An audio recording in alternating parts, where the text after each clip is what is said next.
और यूक्रेन को हराने के लिए रूस के जनरल बेहद घातक प्लान के साथ मैदान जंग में उतरे हैं। यूक्रेन पर हमले के लिए बिल्कुल नई रणनीति बनाई गई है।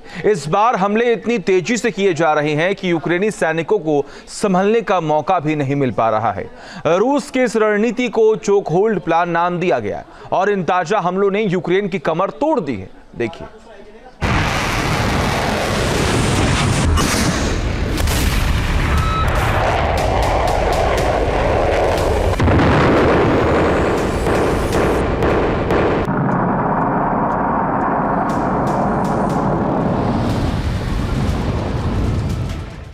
रूस के हमलों से यूक्रेन दहल रहा है। यूक्रेन के लोग सहमे हुए हैं। रात की नींद और दिन का चैन हराम है। सुबह उठने से रात को सोने तक चारों तरफ सिर्फ तबाही तबाही नजर आती है। रूस ने हमले और विकराल कर दिए हैं।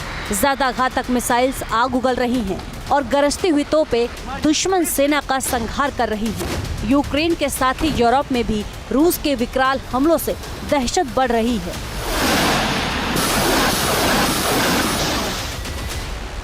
कीव तक पहुंचने के लिए रूस के जनरलों ने मिलकर नया वॉर प्लान एक्टिवेट कर दिया है।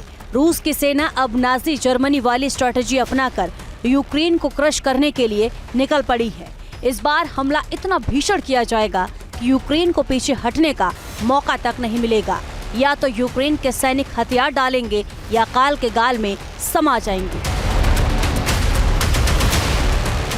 रूस की सेना अब ट्रिपल चॉक होल्ड रणनीति से हमला कर रही है।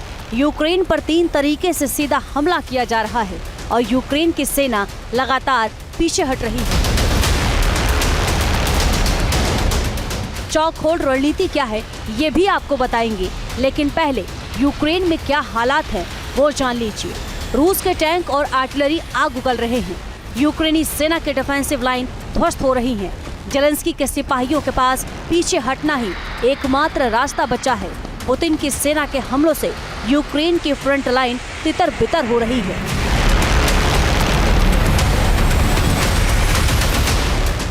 सैनिकों तक हथियार पहुंचने में मशक्कत हो रही है, फिर भी यूक्रेन के जवान सिर्फ हौसले के साथ मैदान में डटे हुए हैं।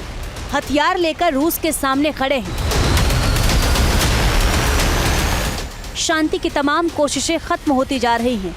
युद्ध विराम की उम्मीद कहीं दूर दूर तक भी नहीं और रूस की नई रणनीति यूक्रेन के हजारों सैनिकों के सिर पर मौत का संकट खड़ा कर रही है। अब ये भी समझ लीजिए कि रूस की चॉक होल्ड रणनीति कैसे यूक्रेन के लिए खतरा साबित हो रही है।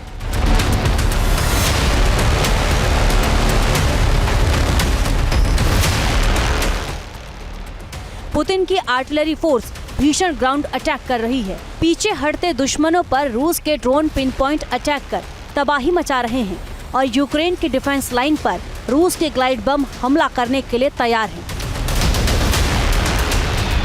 पुतिन की सेना यूक्रेन को पूरी तरह तबाह कर रही है। मिसाइल और ड्रोन फोर्स लगातार अटैक कर रहे हैं। तोपें आग उगल रही हैं। यूक्रेन को समझ नहीं आ रहा कि किस जगह मोर्चे बंदी करे और किस मोर्चे को कमजोर छोड़ दे।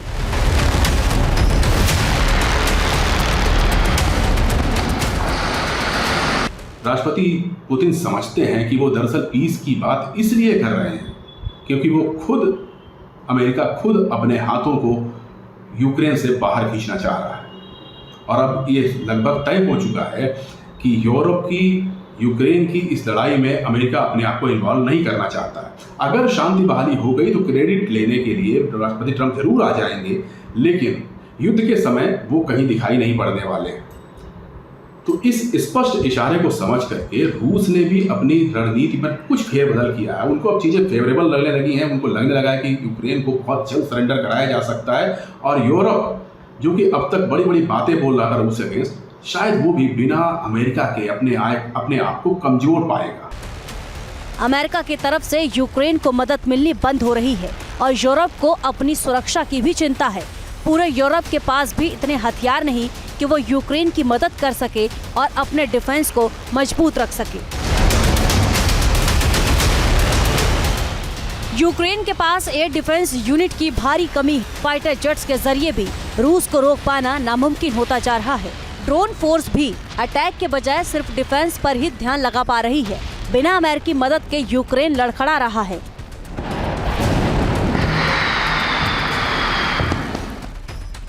ब्लूमबर्ग की रिपोर्ट के मुताबिक अमेरिका अब यूक्रेन को सीधे कोई मदद नहीं करेगा। अब यूरोप के देश अमेरिका से हथियार खरीदकर यूक्रेन को दे सकते हैं। अमेरिकी हथियारों के बिना और शांति वार्ता फेल होने के बाद यूक्रेन हथियारों की कमी से जूझ रहा है। यूरोप में बने हथियार अमेरिका के हिमार्स और पैट्रियट मिसाइल्स की बराबरी नहीं कर सकते और इन हथियारों के बिना रूस को रोका नहीं जा सकता।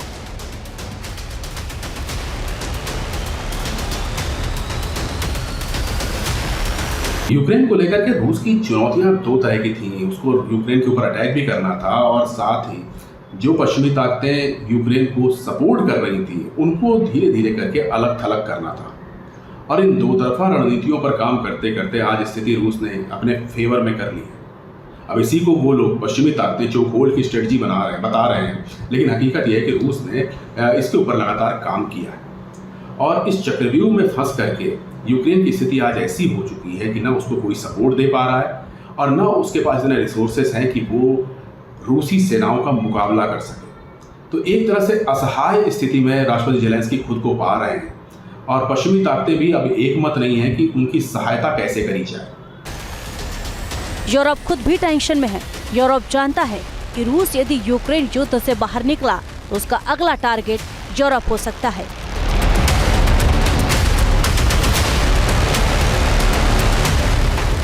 हाल ही में एक रिपोर्ट ने बताया है कि यदि जंग बड़े पैमाने पर शुरू हुई तो पूरा यूरोप मिलकर भी रूस का मुकाबला करने के लिए तैयार नहीं है।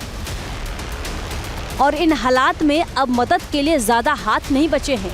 यूक्रेन पर रूस की शर्तें मानने या पूरी तरह तबाह होने का खतरा बढ़ता जा रहा है। Team news nation.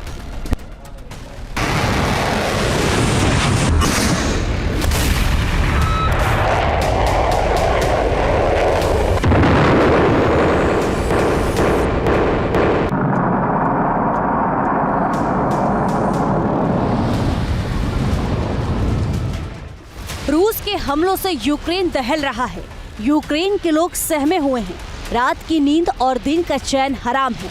सुबह उठने से रात को सोने तक चारों तरफ सिर्फ तबाही तबाही नजर आती है। रूस ने हमले और विकराल कर दिए हैं। ज्यादा घातक मिसाइल्स आग उगल रही हैं और गरजती हुई तोपें दुश्मन सेना का संहार कर रही हैं। यूक्रेन के साथ ही यूरोप में भी रूस के विकराल हमलों से दहशत बढ़ रही है।